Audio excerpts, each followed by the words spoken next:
بسم اللہ الرحمن الرحیم۔ السلام علیکم ورحمۃ اللہ وبرکاتہ۔ آج کا عنوان ہے جنت میں داخلہ دلوانے والے اعمال۔ حضرت معاذ بن جبل رضی اللہ عنہ فرماتے ہیں کہ میں نے عرض کیا، یا رسول اللہ، مجھے کوئی عمل ایسا بتا دیجئے جو مجھ کو جنت میں لے جائے اور دوزخ کی آگ سے محفوظ رکھے۔ آپ صلی اللہ علیہ وسلم نے فرمایا، حقیقت تو یہ ہے کہ تم نے ایک بہت بڑی چیز کا سوال کیا ہے، لیکن جس پر اللہ تعالیٰ آسان کر دے اس کے لیے یہ بہت ہی آسان بھی ہے۔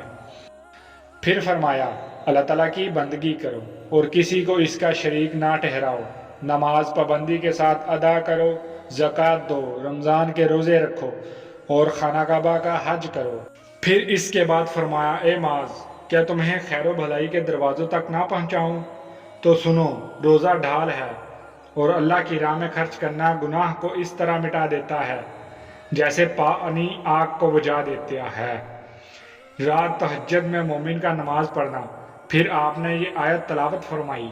ترجمہ: ان صالحین کے پہلو بستروں سے الگ رہتے ہیں اور وہ اپنے پروردگار کو خوف و امید سے پکارتے، اور جو مال ہم نے ان کو دیا ہے ان میں سے وہ اللہ کی راہ میں خرچ کرتے ہیں۔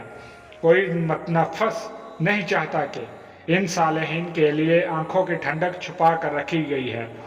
یہ ان کے اعمال کا صلہ یعنی انعام ہے جو وہ کرتے تھے۔ پھر رسول اللہ صلی اللہ علیہ وسلم نے فرمایا، کیا تمہیں اس چیز یعنی دین کا سر اور اس کے ستون اور اس کے کوہان کی بلندی نہ بتا دوں؟ میں نے عرض کیا، ہاں یا رسول اللہ، ضرور بتائیں۔ آپ صلی اللہ علیہ وسلم نے فرمایا، اس چیز دین کا سر اور وہ لوگ اس کلمہ کے مطیع و فرما بردار ہونے پر مجبور ہوں گے۔